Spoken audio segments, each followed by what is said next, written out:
Hi all കളക്ഷനിൽ നിന്നാണേ. നമ്മൾ ഇന്ന് നമ്മുടെ ഓണം കളക്ഷൻസ് കാണിക്കാനായിട്ടാണ് വന്നിരിക്കുന്നത്. കുറേ പേര് നമ്മളോട് റിക്വസ്റ്റ് ചെയ്തു. നമ്മൾ റാൻഡം ആയിട്ട് കുറച്ച് വീഡിയോസ് പോസ്റ്റ് ചെയ്തിട്ടുണ്ടെങ്കിലും ഈച്ച് വൺ ഡീറ്റെയിൽ ആയിട്ട് നമ്മൾ ചെയ്തിട്ടുണ്ടായിരുന്നില്ല.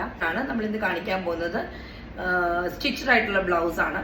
വളരെ ബഡ്ജറ്റ് ഫ്രണ്ട്ലി റേറ്റിലാണ് നമ്മളിത് അവൈലബിൾ ആക്കിയിരിക്കുന്നത്. പാഡഡ് ബ്ലൗസ് ആണ് വരുന്നത്. കളർ ഇങ്ങനെയാണ് വരുന്നത്.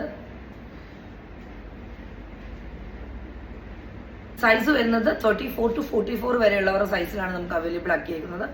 നെക്സ്റ്റ് പാറ്റേൺ വരുന്നത് നല്ല ബനാറസിയിലെ നല്ല ഭംഗിയുള്ള പാറ്റേൺ ആണ്. പ്രിൻസസ് കട്ടാണ് ബ്ലൗസ് വരുന്നത്. ഫ്രണ്ട് നെക്ക് ഇങ്ങനെയാണ് വരുന്നത്. ബാക്ക് നെക്ക് ഇങ്ങനെയാണ്. ബാക്ക് ഓപ്പൺ ആണ്. സ്ലീവ്സ് വരുന്നത് നല്ല ബ്യൂട്ടിഫുൾ ആയിട്ടുള്ള ഗ്യാദറിംഗ് ഒക്കെ കൊടുത്തിട്ടുണ്ട്. നമ്മൾ നല്ല ടൈ ഒക്കെ കൊടുത്തിട്ട് ടാസൽസ് ഒക്കെ കൊടുത്താണ് നമ്മൾ ചെയ്തേക്കുന്നത്. ഇതാണ് ഒരു കളർ ഷെയ്ഡ് വരുന്നത്. നെക്സ്റ്റ് വരുന്നത് ഒരു പാറ്റേൺ ഇങ്ങനെയാണ്. വീനെക്കാണ് പാറ്റേൺ വരുന്നത്. പാഡഡ് ആണ്. ഇങ്ങനെയാണ് ക്ലോസർ വ്യൂ വരിക.